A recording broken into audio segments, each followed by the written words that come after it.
우리가 기후 변화라는 표현을 안 쓰고요. 기후 위기라는 이제 표현을 씁니다. 저만 쓰는 용어가 아니고 먼저 우리가 기후 위기를 이해를 할 때 기후라는 용어와 날씨, 기상이라고 하는 용어를 명확히 구분할 필요가 있어요. 먼저 기후라는 용어는 중요한 단위가 이제 30년이라고 하는 굉장히 장기간에 걸친 평균적인 상태라는 거예요. 물론 저 30년이라고 하는 수치는 나라마다 조금씩 다르고 하지만 우리나라 이제 기상청에서 기후를 정의할 때는 이제 30년이라는 단위를 씁니다. 우리가 일상에서 30년이라고 하면 한 세대를 의미를 하잖아요. 한 세대가 바뀌는 거를 이제 30년이라고 하는데 그 정도의 이제 시간의 범위가 있다라고 생각을 하시면 좋을 것 같아요. 그러니 기후가 바뀌었다고 하는 거는 뭐 단지 뭐 1, 2년, 뭐 10년 이 정도에서 뭔가 바뀜을 느꼈다고 해서 기후가 달라졌다고 얘기하기는 어렵겠죠. 적어도 그 이상의 데이터를 가지고 얘기를 해야 되는 거겠죠. 근데 날씨는 변하지 않으면 이상한 거예요. 오히려. 우리가 날씨를 일으키는 굉장히 중요한 요소가 수증기죠. 수증기. 물의 상태 변화에 따라서 이제 날씨의 여러 현상들이 일어나는데 얘는 시간에 따라서 혹은 장소에 따라서 계속해서 달라지기 때문에 오히려 날씨는 고정되어 있는 게 이상하고 변화무쌍한 게 당연한 거란 말이에요. 하지만 그 날씨의 평균적인 상태를 말하는 기후는 이제 달라진다라고 했을 때 우리가 크게 위기로 이제 다가오는 거죠. 그 다음에 변화라는 표현이 있습니다. 이 기후변화의 이슈가 2000년대 초반부터 계속 나왔었거든요. 근데 그때만 해도 과학자들 사이에서도 진짜 변화 맞아? 특히 인간 때문에 일어난 일 맞아? 뭐 경제 논리나 정치 논리로 써먹는 이슈 아니야? 뭐 이런 식의 많은 논란이 있었지만 그래서 그때부터 이제 변화라고 하는 개념을 이해를 할 때 우리가 명확하게 원인에 의해서 구분을 합니다. 그래서 우리가 기후 변화라고 얘기를 할 때는 인위적인 원인에 의해서 발생한 이제 달라짐을 기후 변화라고 이야기를 하고 그렇다면 당연히 지구도 계속 변하고 있으니까 공룡이 살던 시대의 기후와 지금 우리의 기후는 다르거든요. 그거는 인간이 살기 이전부터도 변화는 있었던 거지만 하지만 그런 이제 자연적인 원인에 의해서 달라지는 기후의 패턴은 기후 변동 혹은 기후 변이라고 용어를 구분을 합니다. 그러니까 기후 변화는 문제이지만 기후 변이 혹은 기후 변동은 자연스러운 현상인 거예요. 그럼 이제 명확하게 기후 변화가 인간의 활동에 의해서 나타나는 어떤 문제 상황이라는 거는 정의가 되는 거죠. 2019년에 매년 옥스포드에서 올해의 단어 이런 거를 발표를 하는데 2019년에 기후 뭐 비상, emergency라고 하는 표현이니까 긴급한 상황이다. 이제 위기라고 했을 때는 판단이나 해석이 들어가는 거죠. 그냥 어떤 데이터를 가지고 패턴만 보는 것이 아니고. 그리고 우리나라에서 2022년에 이런 탄소 중립 기본법이 발효가 됐습니다. 그래서 굉장히 이제 환경을 공부하는 사람들 사이에서 주목을 하고 있었어요. 법상에서 어쨌든 이 탄소 중립 혹은 기후 위기에 대한 대응을 해야 한다는 게 법상에 이제 마련이 되는 거니까 우리 일상에서도 굉장히 중요한 사건이에요. 보시면 제목이 기후 위기 대응을 위한 탄소 중립 녹색 성장 기본법이에요. 그러니까 법 이름 안에 이미 기후 위기라고 하는 단어를 포함했어요. 그러니까 우리도 인식을 한 거예요. 법 안에서도 이제 기후 위기를 해결해야 한다는 측면에서. 이 안에 법에는 이제 용어 정의로 시작을 하죠.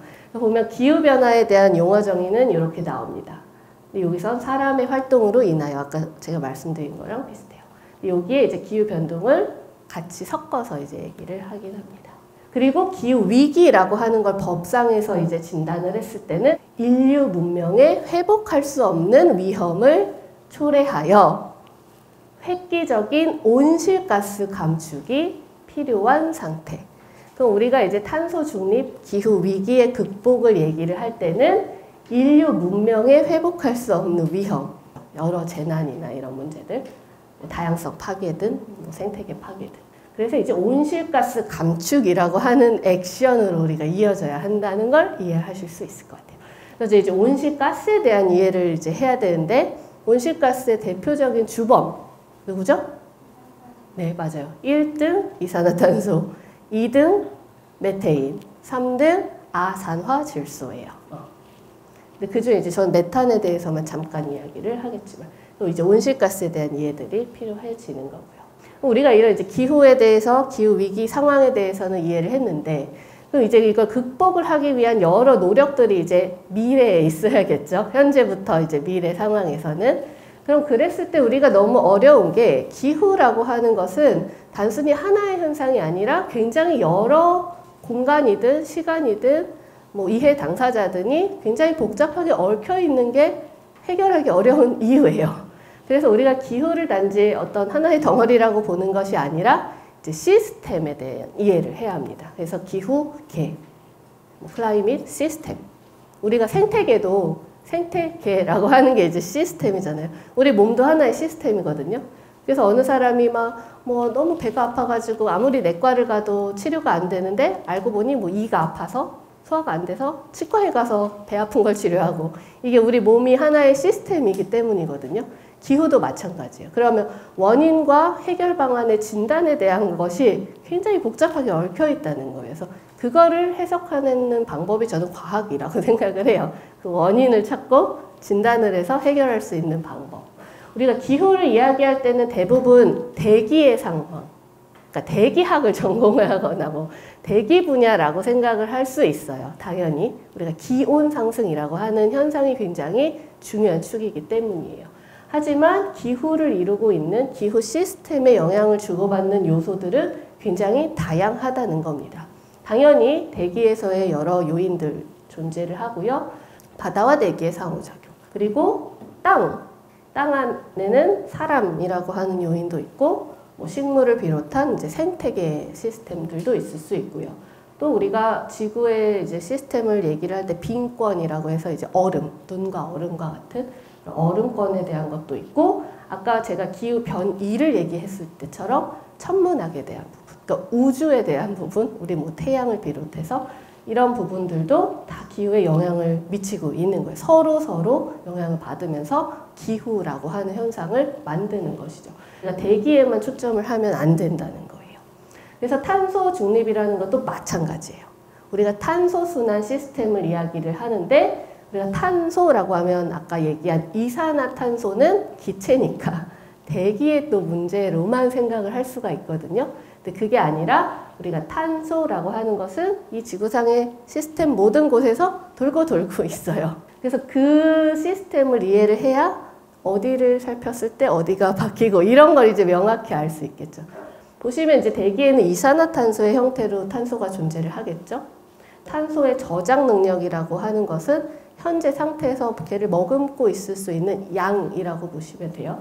그리고 화살표로는 여러 가지 이제 방식으로 주고받는 흐름을 이야기를 하는 거죠. 대기의 저장 능력이 생각보다 작죠. 이산화탄소를 머금을 수 있는 자연 현상에서는 저 정도밖에 안 돼요. 저 수치 자체는 사실 연구들마다 조금씩은 차이는 있지만 그래서 저 숫자가 중요하다기보다는 전체의 그 흐름을 보시면 좋을 것 같아요. 그리고 식물과 토양이 있습니다. 식물은 이제 숲을 말해요. 숲이 중요한 이유는 이산화탄소를 흡수하기 때문이에요. 아주 자연스러운 광합성이라고 하는 그들의 에너지를 얻는 작용을 통해서. 그리고 또 반면에 호흡을 하고도 있기 때문에 배출도 해요, 당연히. 그건 또 대기로 들어가겠죠. 그리고 땅도 마찬가지예요. 땅에 사는 여러 뭐 여기는 미생물도 포함을 할 수 있을 것이고 뭐 암석이나 이제 땅 속에 묻어 놓을 수 있는 영역이 있는데 토양이 굉장히 저 높은 이유는 특히 우리가 이제 땅 하면 그냥 우리가 밟고 있는 땅만 생각하지만 지구 전체로 보면 굉장히 중요한 요인이 습지와 영구 동토층입니다. 우리나라 입장에서 이제 갯벌과 습지 정도가 와닿을 수 있겠지만 전 지구상에서 보면 이제 영구 동토층 안에 이제 이 탄소가 머금을 수 있는 능력이 굉장히 좋은 거예요. 그런데 지금 이제 그 안에 머물러 있어야 하는 탄소들이 밖으로 나와서 이제 또 문제가 되죠. 그리고 이제 바다가 어마어마하게 탄소를 머금을 수가 있어요. 이런 식으로 하면서 들고 나고 하는 게 저 화석 연료를 제외하면 거의 0으로 수렴을 해요. 그러니까 평형을 이루고 있는 거죠. 왔다 갔다 흐름은 있지만.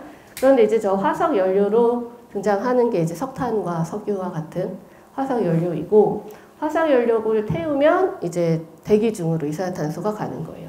근데 저 숫자로 보면 6.5 정도밖에 안 돼요. 광합성으로 120이 수프로 쓰는 막 이런 수치랑 비교해보면 되게 적은 수치 같지만 문제는 저 6.5를 다른 데서 받아줄 방법이 없는 거죠. 자연에 가만히 내버려두면. 그러니까 대기로 계속 쌓여주고 그거를 우리가 해결하는 방법은 인위적으로 딴 데로 끌어들이는 방법이에요.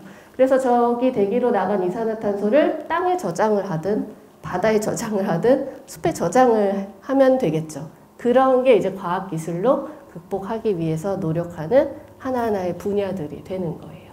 근데 우리가 그냥 되게 자연적인 흐름에서 보면은 이제 우리가 그 흡수를 인위적으로 하는 것도 중요하지만 아까도 말했지만 점점 지구온난화가 이루어지면서 저 토양의 저장 능력 자체가 줄어들면 배출되는 현상이 있을 수 있겠죠. 숲도 지금의 숲에서는 저 정도를 흡수해 줄 수 있지만 숲을 뭐 벌목하고 파괴해버리면 저 머금을 수 있는 양 자체가 줄어드니까 그건 반대로 배출의 효과로 나타난다는 거예요.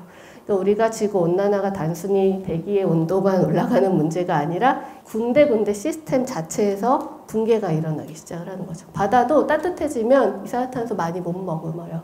사이다 생각하시면 알잖아요. 차가운 사이다는 이산화탄소 머금지만 실온에 놓은 사이다에서는 이산화탄소 빠져나가잖아요. 그렇죠? 똑같아요.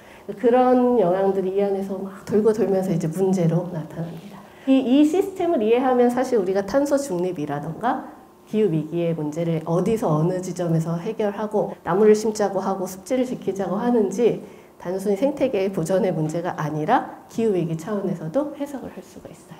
그래서 인간이 노력을 하는 게 이제 국제적으로 협력을 해야 한다는 거예요. 그래서 기후변화 이제 협약이라고 하는 이슈가 나오기 시작을 합니다. 기후변화 당사국 총회, 우리가 COP의 약자로 써요. 아마 뉴스 같은 데서는 뭐 COP10, COP12 뭐 이런 식으로 이제 보셨을 거예요.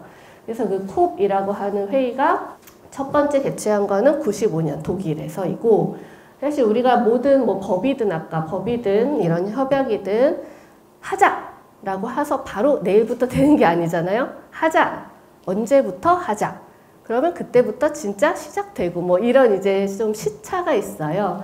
그래서 95년에 첫 번째 회의가 개최가 됐지만 사실 더 유명한 92년 브라질 리우 회의 많이 들어보셨을 거예요. 환경에 대해서 나올 때 꼭 92년에 그 회의가 나오거든요.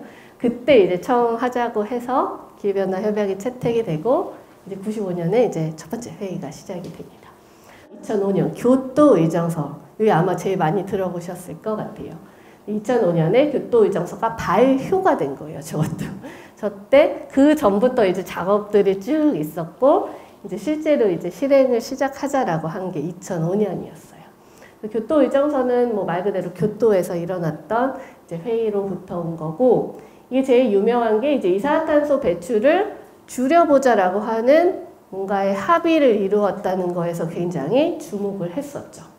근데 이 회의의 특징은 더 많은 책임을 가진 선진국들이 있고 그렇지 않고 이제 막 발전을 시작해서 덜 배출했거나 조금 더 유예를 해야 하는 집단을 구분을 합니다. 그래서 선진국한테 더 감축 의무를 크게 줬어요. 그리고 명확하게 너희는 저렇게 뭐 5.1을 감축해 이런 수치의 목표를 정확하게 이렇게 부여를 해버립니다. 잘 안 지켜요. 안 지켜요. 억울하잖아요. 우리는 왜 더 많이 해야 하지? 그래서 막 그때 미국이 철회했다가 다시 들어간다가 막 이런 막 여러 가지 일들이 있었어요. 그리고 우리나라는 저 당시에는 어쨌든 다행히 그 선진국에 포함되어 있지는 않았기 때문에 의무 감축을 가지지는 않았었죠. 하지만 배출량은 세계의 10위권의 국가이기는 하지만. 그래서 이렇게 공약 기간을 2017년까지로 이렇게 가져갔어요. 그래서 요거 하에서 이제 이산화탄소 배출을 줄이기 위해 많은 이제 노력들을 시작을 해오고 있습니다.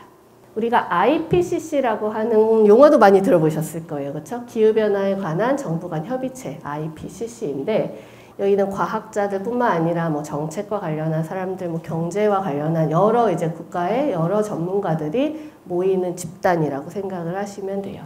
그래서 이제 기후변화라고 하는 이슈에 대해서 연구하는 보고서들을 이제 발간을 합니다.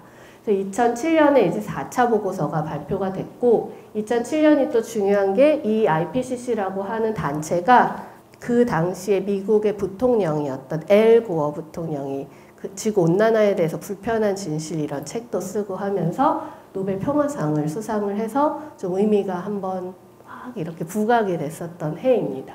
그리고 그때 이제 4차 보고서가 발표됐을 때 이런 뭐 평균 기온, 해수면, 뭐 지구 기온에 대한 예측, 그러면서 지구 온난화가 인류의 책임의 가능성을 이때 이제 90% 이상으로 봤어요. 그리고 14년에 5차 보고서가 이제 이 다음 보고서로 발간이 됐는데 이때는 지구 온난화가 인류 책임의 가능성이 95% 이상으로 이제 증가했어요. 그리고 지구의 평균 기온은 점점 상승하고 해수면의 높이 계속 상승하는 추세로 이제 보고서가 나오고 있어요. 이 기후 위기라고 하는 상황이 인간 때문이다라고 하는 게 점점 확실해지는 거예요. 더 이제 부정하는 게 점점 줄어들게 됩니다. 그리고 또 최근에 유명한 것이 바로 파리 협정입니다. 교토 의정서 이후에 굉장히 막 뭔가 그냥 유야무야 되기도 하고 뭐 그러다가 이제 한번 다시 또 굉장히 경각심을 가진 게 15년의 파리 협정이에요.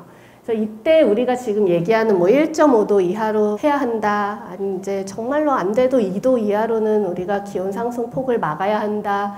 이런 이제 이야기가 여기서 논의가 된 거예요. 물론 그 근거는 앞에서 말씀드린 IPCC 보고서, 특별 보고서로 1.5도씨라고 하는 수치가 그 보고서에서 나오거든요. 그래서 이제 그거 이제 국제협약에서 논의가 된 거고, 이때 이제 교토의정서랑 많이 비교를 하는데, 그때 차이점이 교토의정서는 아까 선진국은 뭐 5.2%, 뭐 보석국 몇 국가는 얼마, 뭐 이런 식으로 이제 구분을 해서 의무를 매겼다면 이 파리협정에서는 그렇게 해서는 안 된다.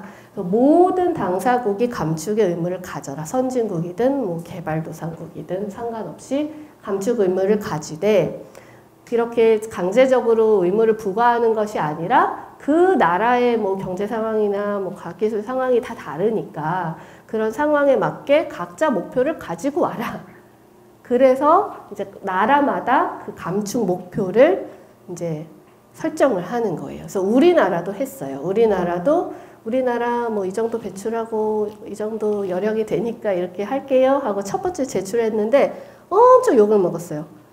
너무 조금 이렇게 하겠다고 해가지고 이건 안 돼. 그래서 국내적으로도 막 시민들이 이제 너무하다고 하고 국제적으로도 한국 이것밖에 하면 안 되지 막 이래서 한 번 다시 했어요. 그래서 두 번째 제출한 걸로 이제 최종으로 우리가 이제 지금 탄소중립 기본법을 비롯해서 이제 해야 되는 상황인 거예요. 이때 목표는 2050년까지 탄소중립을 달성하자는 게 거대한 목표이고 나라마다 저 수치들이 조금씩 다릅니다. 뭐 어디 2030년까지 하자, 어디 2050년까지 하자, 뭐 이런 게 이제 국가마다 이제 목표의 방향치가 좀씩은 달라요. 우리나라도 2020년에 탄소중립 이행 선언을 하고 아까 그 법을 비롯해서 여러 이제 시행 계획들이 아마 나올 것 같아요. 2021년 산업혁명의 상징 글래스고에서 회의가 열렸습니다. 근데 사실 원래 26번째 회의가 20년에 했어야 되는데 코로나 때문에 1년을 건너뛰었어요. 이때 이제 합의점이라고 하는 게 뭐 석탄 화력 발전을 단계적으로 줄여 나가자라고 하는 거시적인 합의를 하게 됩니다. 그럼 이제 나라들마다 이제 저거를 어떻게 실천할까를 고민을 해야겠죠. 저기 이제 하겠다고 하면. 그래서 아직 실천을 어떻게 할지 이제 몰라요. 지켜봐야 돼요. 우리나라가 2020년 기준으로 석탄의 비중이 44%나 돼요. 생각보다 굉장히 높지 않았나요? 우리나라도 석탄 화력 발전을 감축하겠다는 목표를 이제 세우고 있는 거죠. 근데 이제 뭐 정치 상황이나 경제 사회 상황에 따라서 그 목표가 이제 조금 수정되고 있긴 하지만 방향은 그렇습니다. 그리고 이제 두 번째가 글로벌 메테인 서약을 체결해서 우리나라도 저기에 합의를 했어요. 그래서 우리나라도 메테인을 감축해야 되는 목표가 있는 거죠. 그래서 2020년 대비 30% 2030년까지 메테인을 줄이기 위한 노력을 해야 되는데 저 메테인이 아까 온난화 주범의 2등이라고 했잖아요. 그래서 이산화탄소 못지않게 우리가 주목을 해야 되는 분야이고 특히 뭐 소방기나 트림에서 나온다 이런 얘기 많이 들어보셨을 것 같아요. 우리나라에서는 이 중에 제일 주목을 하는 게 바로 논이에요. 논. 우리는 이제 논농사, 막 소를 대량으로 방목하고 이런 국가는 아니니까, 호주나 미국은 이제 저런 축산이나 이런 문제에 대해서 더 관심이 있지만, 우리나라는 논에서 메테인이 나오는 게 이제 가장 해결해야 할 우리의 이슈예요. 그래서 연구자들이 어떻게 하면 메테인 발생을 줄이는 농농사를 할지 그 농법에 대한 이제 연구를 시작을 했죠. 한 2년 이제 됐어요. 저런 거 같이. 그래서 이제 그게 정말 일상에서 적용이 될지는 또 이제 또 시간이 걸리니까 지켜봐야 되겠죠. 그리고 2022년 아까 얘기 드린 IPCC 6차 보고서가 나왔어요. 아마 뉴스에서 많이 보셨을 것 같아요. 그래서 우리가 1.5도 상승폭을 제한을 하는 걸 목표로 하는데 이미 1.1도가 올랐다. 이런 이슈를 아마 많이 들어보셨을 것 같아요. 그 근거가 저거예요. 1.09도 상승했다라고 하는 거고 전체 상승폭 중에 인간에 의한 거랑 자연적인 폭을 구분을 해내는 연구가 노벨상을 받았거든요. 연구를 적용을 했을 때 인간에 의한 게 1.09도 중에 1.07도다. 그러니까 대부분 인간 때문에 거의 지금 1.1도 가까이 올랐다고 보는 근거가 바로 저 보고서 안에 담겨 있습니다. 그리고 작년에 이집트에서 이제 27번째 콥 회의가 열렸었고요. 이때의 이슈는 계속 이제 우리가 모든 환경 문제가 그렇지만 이미 선진국은 환경을 이렇게 파괴하면서 발달을 했는데 이제 지금 발달하려는 나라는 우리 보고는 환경을 제한으로 해서 발전을 막으려는 거냐? 이런 이제 국제적인 뭔가 갈등들이 굉장히 많거든요. 그래서 그걸 해소하기 위한 방안을 논의한 게 작년 22년 회의의 메인이었어요. 그래서 이게 뭐 책임이라고 하면 좀 그렇지만 배출을 하는 국가랑 그 배출의 결과로 피해를 받는 국가가 일치하지 않는 게 우리가 기후 문제에서 굉장히 주목해야 할 또 윤리적인 문제이거든요. 그러니까 정의롭지 못한 거죠. 잘못을 한 사람이 책임지는 게 아니라 잘못은 내가 하고 벌은 얘가 받는 방식이어서 그런 나라들에게 지원을 하자라는 논의를 한 것이 작년이에요. 그래서 요거의 후속이 이제 올해 더 구체적인 방안 같은 게 논의가 될 예정이고요. 그래서 올해 콥28은 두바이에서 열립니다. 이제 또 상징적인 의미가 있죠. 석유로 굉장히 부유한 나라가 화석 연료를 통해서 부유한 나라가 탄소 중립을 하겠다고 선언을 했어요. 저 나라는. 그러니까 굉장히 의미가 또 있어요. 어떻게 이제 할 것인가. 그래서 올해도 이제 저 회의에서 어떤 논의가 있을지 지켜봐야 하고 올해 과학관에서도 탄소를 주제로 하는 기획전을 4월에 열 예정이니까 또 한번 와보셔서 같이 이런 고민을 해보시면 좋겠습니다. 그리고 남은 것은 여러분 손에 있다라고 하는 거고요. 우리가 기후라고 하는 게 이제 변동, 자연적인 변동에서 인위적인 원인에 의한 변화라고 하는 건 인식을 했고 거기에서 지금은 이제 위기 상황이라고 하는 걸 진단을 했다는 거죠. 그럼 이 앞으로 이제 우리가 미래를 얘기를 하고 있으니까 여기에서 이제 미래는 기회가 되었으면 좋겠다는 게 저의 바람입니다. 마치겠습니다.